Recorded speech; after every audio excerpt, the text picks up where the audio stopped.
What is up, everybody? Welcome to another episode of The Collector Strikes Back, episode 5 to be exact. I am Edwin San Juan, and this is Manny Maldonado. How are you doing today, Manny? ¿Qué pasó? ¿Qué pasó? I think it's because we're doing this early show. We're starting to be we're going through hyperspace. Yeah, a little right now, tongue-tied. Yeah, a little tongue-tied, but that's okay. We are here, excited to be back. You guys, thank you guys for people that have been watching us. Just to let our followers know and our listeners, we'll be going to audio very soon. So sorry for the delay. So we're going to be on all audio platforms, Spotify, Apple, all that good stuff. So please, thank you for your patience. Again, we are new to this, but we're learning. You will never know that it didn't happen. Exactly. We'll force wave it. We'll go like this. We're going to force wave that. Well, I hope you guys had a great Labor Day weekend. I had a good time. I was in Vegas. Labor Day, Memorial Day, those are some of my favorite holidays because the Sunday show is actually like a Saturday show. Okay. Yeah. Because you have Monday off still. So it was a great time. I love going to Vegas. I get to spend time with my daughter. She made me this bracelet, and then she also made one for you too, Manny. Because the other one was starting stretching out. I got one now too. It says The Collector Strikes Back. Collector Strikes Back, you guys. Limited edition from Jordan. Nice. Yep. Jordan San Juan putting it down. Yes. Shout out to Jordan San Juan. Thank you so much. Yeah, awesome. Vegas is always, Vegas is Vegas, and you get to spend some time with your family. That's even better. Yeah, and the holidays are, it's just hot. But if you have a pool, you could beat the heat, Yeah. But we are excited about episode 5 because episode 5 in the Star Wars cinematic universe is The Empire Strikes Back. And that is our favorite show. Together, we love it. We actually named the podcast The Collector Strike Back because of that's our favorite movie. Yeah. So we want to kind of just, I just want to know, like, do we have the same favorite parts from the movie, or what makes Empire Strikes Back so iconic or so? I think what makes it special for me was the fact that it was the first of the Star Wars movies that I remember very well as a kid. I actually stood in line with my mom for 2 hours at the Briggsmore Theater in Modesto, California. That's where I'm from. Born and raised 209 all day. You constantly be shouting. Always, I have to, because you guys be yelling it out here too in LA. 818-562. 209 over there, and it was the first time I was, I think, in first grade. So it was a big deal. I remember just standing in line, just waiting patiently, and you talk about a big jump as far as the way it looked compared to Star Wars. Was just amazing. I mean, it just the anticipation.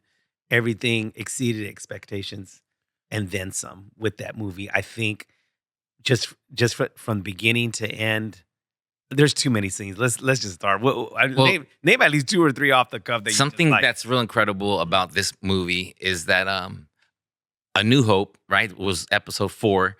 It was just blockbuster hit, right? Blockbuster hit. It was like a sensation, like it came out of nowhere. Like, oh my God, this movie. So usually when they make sequels, they're not as good. You know what I mean? Right.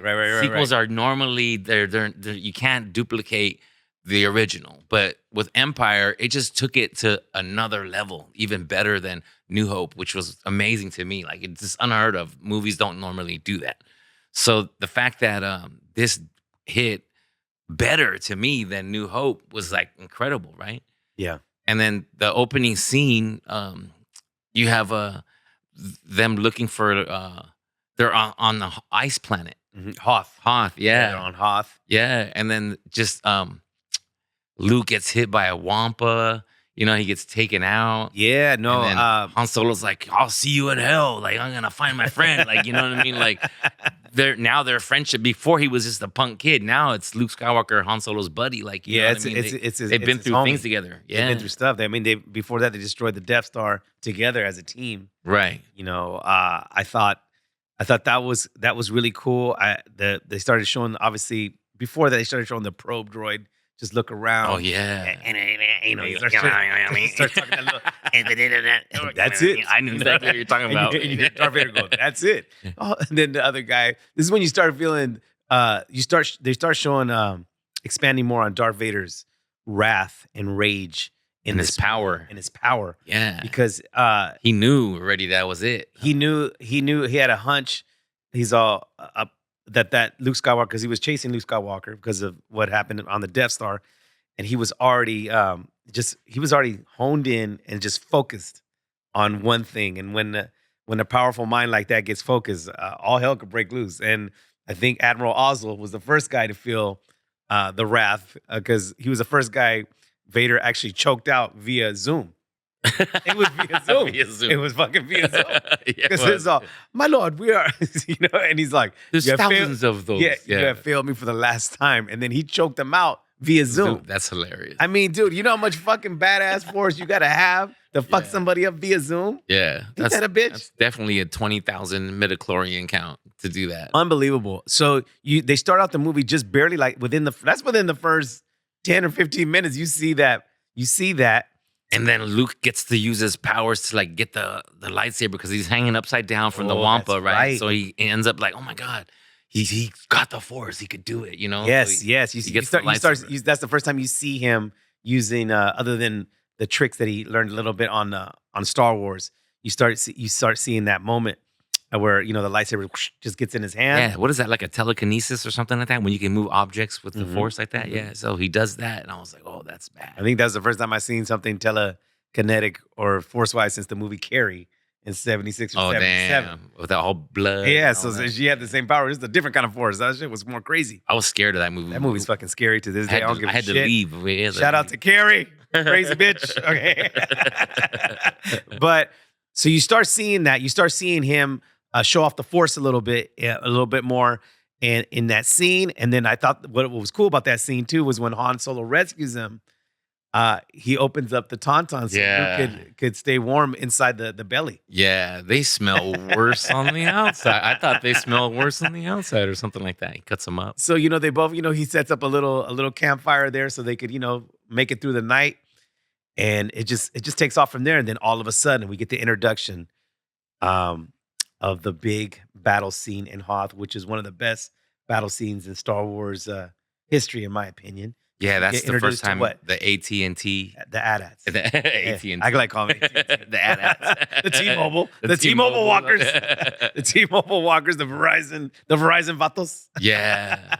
Yeah, you start seeing those AT-ATs and AT-ST, the smaller ones that just go walk a little bit faster. And the snow speeder. Oh, you start seeing before the it was snow just speeder. the X-wing. That's right. You start seeing the snow Yeah. speeder.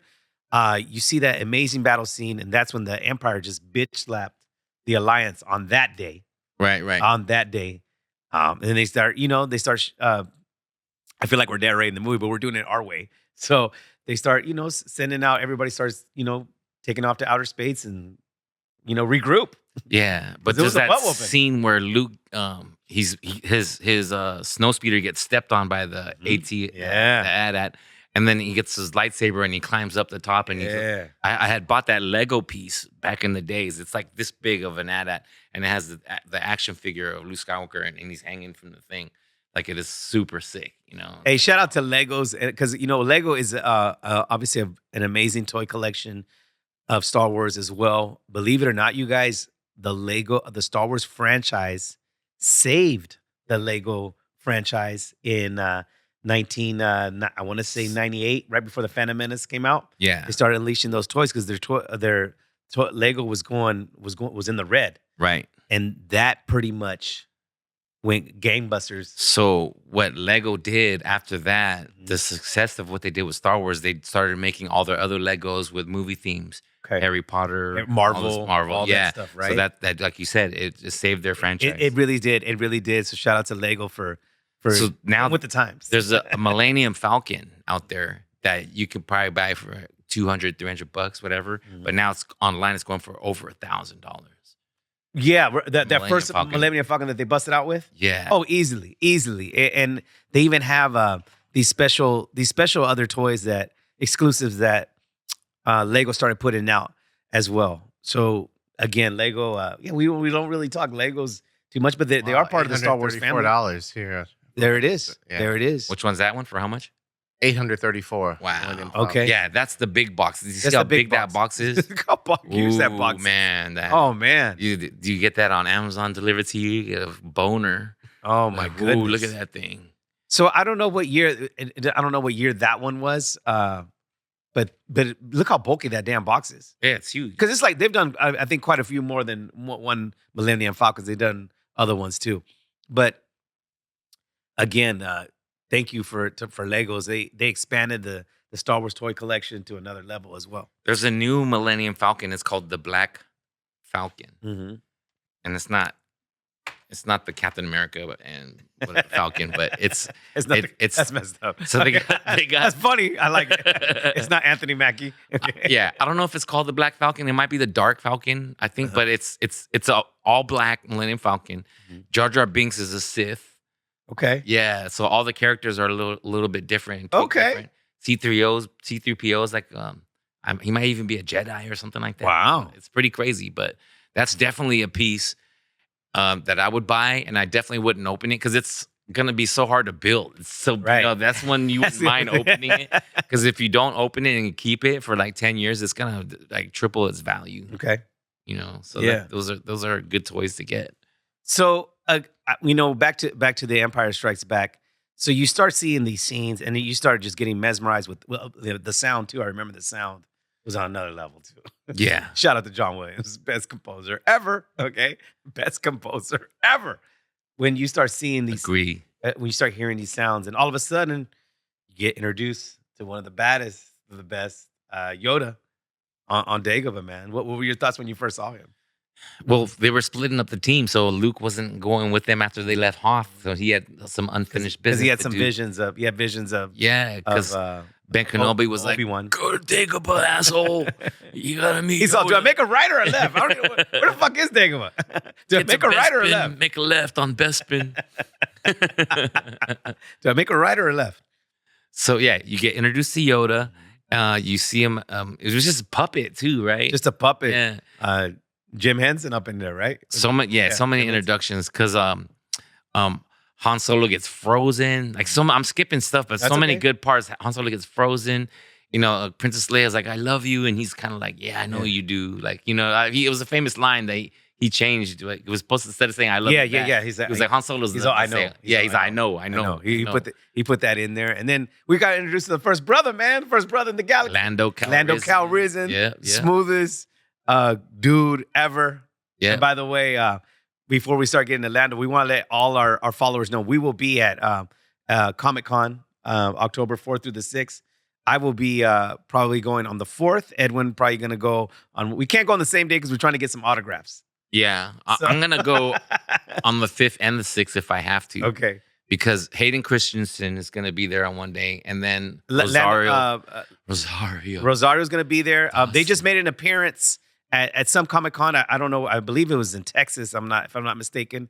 Hayden was up in there, and Billy D. Williams, aka Lando Calrissian, will be coming to LA Comic-Con. So if you guys have something that you want to bring, I believe the starting signatures, I think it's $60. So stand in line. If you got something that you want to get signed, I know I'm going to take something. You said something funny the other day. I'm gonna bring a Colt You told 45. me to bring a Colt 45. I think we're ghetto enough to. I don't even think. Do they make Colt 45? We'll find it. We'll find something on eBay. Solomon and see if they sell Colt 45 on eBay. We might have to buy a 6-pack of that shit. I don't know if I want to mess up my search here. So, but no. All honest, to be honest with you, if you guys have a figure or anything cool related to Billy D. Williams, a great actor. He was, a lot of people just know him for Star Wars, but he's been in other good movies. Lady Sings the Blues in the early 70s with Diana Ross, an amazing movie. So, and he's also in another movie too in the 70s. If you want to look that up, Solomon, with Richard Pryor and James Earl Jones. Oh, Forgot. dang. Yeah. So, a very underrated actor in my opinion. I'm practicing what I'm gonna say to Rosario when I see her Oh, because I don't you're know. practicing? I'm gonna be like, Your shit is gonna freeze up. I'm gonna freeze totally, bro. I don't know. Hayden, I'm gonna get him to sign in to be cool because they got that piece from Duel's End. Of course, yes. But with Rosario, I don't even know what piece I'm gonna bring. I'm gonna bring a piece of my heart. Trying to get that shit broken. I'm gonna be. She's gonna look at me and be like, "Security." There it is. There's that movie. I believe it's the Bingo the Bingo Lingo Traveling All-Star Motor Kings. I think that's Bingo it. Long Traveling All Stars. All right, that's it, man. Oh, yes, man. yes. All right. Look at that, man. Old school. What year did that come out? 1976. All right. Oh, there he is, There Billy he is. D Nice. on the Astros. Oh no, it looks like the This is Astros. called Bingo, huh? This is the bingo. Look at that. Man, good stuff. Good Yeah. stuff. That's See, this is why brothers weren't allowed in the league back in the days because they just danced all the time. whatever, man. Really? Dude? Really? We're going there? Oh my Do you God. know Jackie Robinson wasn't the best athletic athlete? Like there were better athletes than him, but he was the first. He was just the first one to break through, but he was an amazing athlete. by the way, But obviously, it was by the way. because of his temperament. Yeah. Like he wasn't hot headed. He was able to handle the press. Like there's reasons why you get to that level. And the reason I'm saying that it ties in perfect is because Boba Fett was the baddest. I mean, his dad, he's the direct clone from his dad, but Boba Fett is the baddest of all bounty hunters of all time. You could look it up. He is number one of all the bounty hunters. I looked up the top 20 lists, and Boba Fett is number one. If on there's the a list. ranking of a BCS ranking, now that we're in the college football season, if there's a BCS ranking of bounty hunters, obviously you have to start with Boba Fett all day, every day. He is the standard. He is. I remember when Empire Strikes Back, people were screaming when they saw him the first. They only saw him for like 2 or 3 scenes, Right. and you see him. Here in he is that, with Lando. Look. They he just drank a Colt 45 right there. he's Look how tough he He looks. just looks tough, man. They Yeah. both look tough right here in this scene. So when you first see Boba Fett, you see him in the meeting with if you could pull that at Solomon, a meeting with bounty hunters meeting with Darth Vader. You could see him for the first time, and you're like, oh yes, oh yes. It's an amazing a shot because, like you said, he's only on there for like a couple of minutes. Mhm. Only has 1 or 2 lines, but the teaser of all that, because you see Boba Fett, then you see Bosk, who looks like a lizard or something. Yes, very reptilian looking. You see him right here. You see And him right. Darth Vader he handpicks these guys because he wants them to capture the Millennium Falcon and Han So Solo. all these bounty hunters, you guys, to our viewers, these are the headliners of the bounty hunters. We even actually brought a PX exclusive today. This is a PX exclusive from the Saga collection. I believe it was 2009 or 10. From that same scene that you've seen on the screen right there. And look how cool this is. Did you get that piece from me? Yes, I did. Yeah. Well, I had it as I bought it off you. Yeah. So, But you had it got stolen, right? Yeah, I got stolen, but it's back in my hands now where it belongs. Now, obviously, look, so we have Forlom, aka they changed his name. That's Forlom, Zuckus, Bosk, Boba Fett, IGD8, Dangar, and of course, Mr. Sith himself, Darth Vader. Now, which one of these guys, when you were a kid, did you think, other than Boba Fett, did you like so much from these figures? Well, the crazy thing is I thought IG-88 was the lamest one, like a robot, whatever. But it turns out he's the baddest one. You changed your mind after you saw Mandalorian, right? Oh, 'Cause he comes man. from that creed, man. And when I started doing a little research on IG-88, I thought it was amazing because he was a robot that was built specifically for killing. Mm-hmm. And his programming was so specific that he ended up killing all the people that created him, so they couldn't make any more IG-88s. So they were like, he was such a killer that he ended up killing his maker.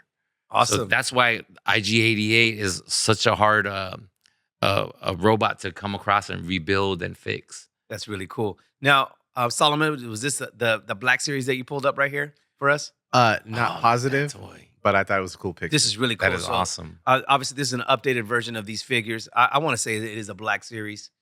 It does. I don't know if it's 3-inch though. No, this is definitely 6-inch and up. Uh-huh. Look at the meticulous work they did out here and on these Dangar, Bosk. Now they changed Forlom's name to Zuckus, and that's Forlom at the end. And obviously Boba Fett and IGD8, who are really cool looking. You guys, who was your guys' favorite bounty hunter? Let us know in the comments. I always like the way the reptilian boss looked cool. Plus, he had a cool ass gun in the vintage collection. Yeah. And he's a reptilian, so if he loses a leg or an arm, it'll grow back. It'll grow back, right? Yeah, uh-huh. like a And damn he's- lizard. And he talks like a lizard too. San Solo. And then- and Dangar, we do know about him a little bit. They do have a backstory on him. We'll get into the next episode a little bit on. Let's do it now. Do you know the backstory on? I think they say that he was the one that in the comic books he's the one that saved Boba Fett from the Sarlacc pit. Yes, uh-huh. Right? In Is the that- comic books, that's in what the comic books, yeah, right? yeah. But in the Mandalorian, they switched it They up. switch it up. They But switched do you it know up. why his face is all messed up, or who did that to him? I don't know who messed him up. Han Solo. Han Solo. Yeah. Okay, I did hear about that. Yeah. Okay. So Han- he's got a thing for Han Solo. So he's got a thing. So that's Yeah. why he was up and ready to look for Solo. So as well. Darth Vader is smart, right? He probably knows this. He knows their back histories. and Yeah, stuff he like probably that. did So some research. Who's gonna want to get? Who's gonna want to Darth get? Vader Googled. Who's gonna want to get Han Solo more than Tendencies. someone who Han? Now fucked the his face robot up? looking one, meaning Zuckus, I'm sorry, Forlom. Forlom now, but Zuckus before, the artist formerly known as Zuckus.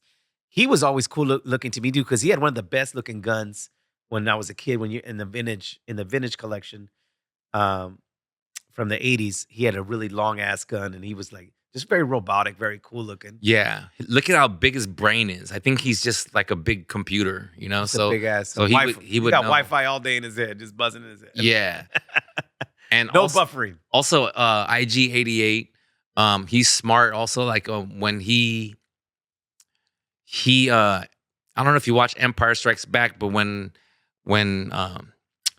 Chewbacca is trying to put C-3PO back together, there's a picture of IG-88 cut in half, and he's in that droid room because Boba Fett killed him.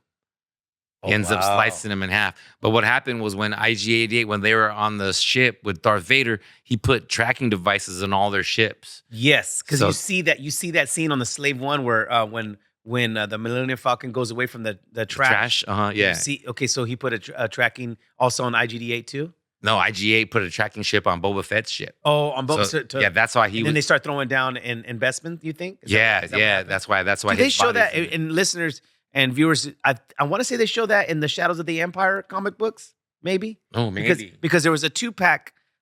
If you could look that up, Solomon, there was a 2-pack Shadows of the Empire, IGD8 versus Boba Fett, Shadows of the Empire. We could pull that up. I want to say that happened either after Empire Strikes Back, kind of like a little limbo, or before or during that. I think it happened during. I think it happened, It happened during. all, right? Yeah, uh-huh.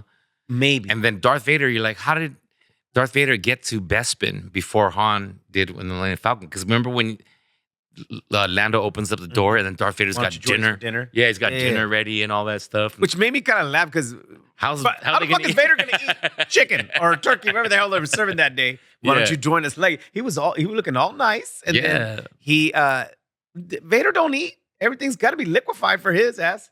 Right. But I think they figured out the coordinates and stuff like that, and they had hyperspace. It's but- Shadows of the Empire, Solomon. Yeah, I found it was with another one. I'm trying to get a clearer picture. Yeah. Here.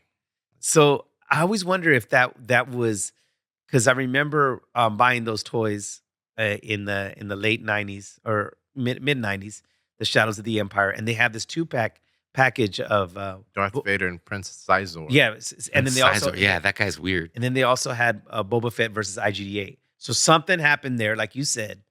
So that you could be right. That makes sense to me. There's a scene right there where they show him all up, cut up in the half, and then it has to be him because those robots were so rare. Because, like I said, IG-88 killed off all the people that ever made them.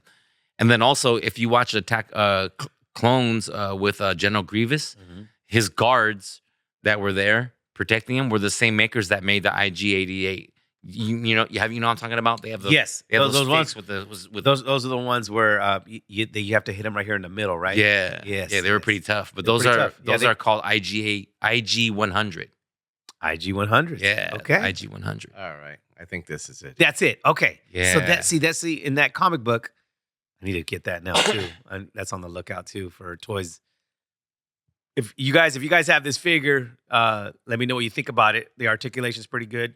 I need to read that damn comic book. So we might be wrong, but I want to know how these guys threw down because I'm actually feeling that theory that you have right now. Yeah, and what's great about Jon Favreau is that he's a fan of Star Wars, because of this, that he puts IG-88 back into the series with the Mandalorian and the Boba Fett series, and then they end up. That was IG-11 though, right? Oh yeah. But I mean, Still, he's there with, IG-8. and He's it's part with of the IGs. Mandalorian. He started down with the IGs. Yeah, He's you part of down with that IG? family. You know me. You down with IG? Yeah, you know me. You down with the IG family. That's hilarious. But it's great. That's what's great about that series. So I do need to obviously watch more of these shows and this. But this, I remember reading some of the comic books, and this one I forgot to read. But damn it, because I didn't want to open the package.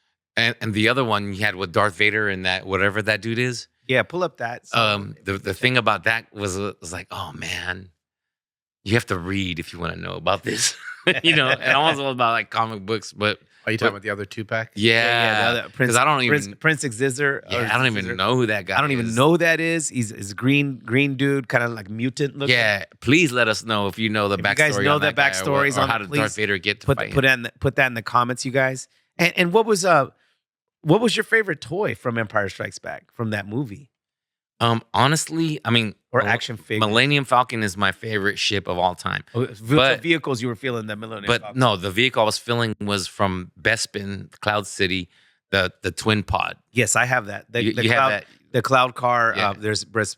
See, who is this green dude? Princess.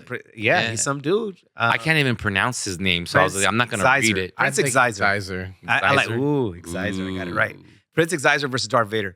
So your favorite vehicle from Empire Strikes Back was the Millennium Falcon? You were feeling that? All-time favorite vehicle is Millennium Falcon. Okay. But the pods from The twin cloud car, the twin cloud car is cool. yeah. Also, the twin cloud car pilot is dope with that. I actually just set that up at my place. So you can never go wrong with that. I thought the Tauntaun action figures were cool too. Ooh, yeah. The Tauntauns Yeah. were cool, but my favorite, obviously, from that movie was Boba Fett. Slave One. The ship was awesome. The Slave One ship and the action figure. I mean, they upped their game, man. They had even the AT-AT drivers were looking cool. All that stuff was fire, man. We totally enjoyed that. I liked all that. I mean, it was just fire. There was from beginning to end of Empire Strikes Back. There was not a dull moment there was not a moment I didn't like in that movie. I mean, and then obviously too, dude, they leave you hanging at the end with They Han leave you Solo hanging getting and- captured, and then and then Luke's hand getting chopped off. But which is honestly, you guys, come on. When it comes to lightsaber scenes, they completely went bonkers, and it was amazing. You saw Darth Vader just talking shit. He's all impressive, most impressive. But you are Yeah. not a Jedi yet, you know. yeah, And then you see him flying like, oh, and then he starts doing sounds when he gets hit on the shoulder. yeah. And then obviously the best line ever. You might as well just say it right now. What? All too easy? No, Oh, it what? goes when Luke is all, Obi-Wan never told you about your father. Oh, and then Darth Vader's like, I'm your father, right? And then Yeah, Luke's man. like, no, you're black. It is ranked as one of the top 10 sayings ever in cinematic history. Look that So up. I heard that Bring George it. Lucas didn't tell him. Before or after, I'll be back. I'll It's be top back. 10. It's Ooh, top 10 though. ooh. It's Yeah. in there. I'm your father is up. It's up Oh, in I there. imagine. It's. yeah. I think it's. Well, it's the. It's, it got I'm your ranked number father, one- and then Number one saying by Who's Moo- your daddy? No. And Pay then child support. I won't be back. Nice. But it did get ranked. Remember, we were watching the movie quotes Yeah. of Star Wars. It's yeah. ranked number one. And it's Mhm. also, and if you want, I think it's an IMBD. Empire Strikes Back is so good. It is top 25 ranked movie of all time in IMBD. I believe so. I am DB. Yeah, I am DB. I am Debu. No, yeah. I know it's top 50 of all time, so that's just a testament in itself. It is the highest ranking Star Wars movie ever. My son disagrees. He thinks Revenge of the Sith is the best movie ever, but no. It's great, but it's not Empire Strikes Back. So after Empire Strikes Back is Return of the Jedi, right? Right. And then that first half of that movie, it could have been the end part of Empire Strikes Back too, because it's so powerful. Yeah, it's dope. When he goes back and saves Han, Mhm. and then Boba falls in the Sarlacc pit. But then it kind of loses me a little bit with the Ewoks, kind of a little bit. We'll get into that. But I'm saying that's why Empire is the best of all time, is because there's not a slow moment. in There's that not a movie. slow moment It's or just dull moment. dull moment. And that being said, this was a fun episode. Yeah. It was cool. One thing I want to say is Bosk. How bad Bosk is, Mhm. because him and Boba Fett were like going at it all the time because they're competitive, right? But they end up teaming up here and there. But Boss is so tough that when he was born, he ate his brothers and sisters, his siblings. Damn. Yeah. And then his dad named him Boss, which means someone that like just eats up the competition or something. So it was like stuck with the boss. that. Yeah. That's how bad. Yes. So now you know, you guys, we're all about The Empire Strikes Back. We want to thank you guys for listening and tuning in. We can't wait to see you guys. Anything else? Yeah, I got some dates coming up. September 13th, 14th, I'm going to be at the Covina Laugh Factory with George Perez. Last time he sold out that show. They had to add shows also, so it's going to be like that again this time. So jump ahead of everybody else. Get your those tickets now. You guys know where to follow Edwin. You know, our handles are on there. Follow that stuff. It's going to be a fire show. George Perez. I'm the special guest all weekend. And then we got homeboy from No Lames, G Money. G Money's doing his appearance. His comedy debut. His comedy debut. So go out there and support. You know how we do it, guys. I will be out of the country, but I will be back very soon. And that's it. Yeah, like and subscribe. We comment back on all the comments. We appreciate you guys tuning in. A lot of people have also been sending us pictures of their toy collections. Send us what you got. We love it. We'll talk about it. We'll give you a special shout out. All that good stuff. All right, cool. Peace. May the force be with you.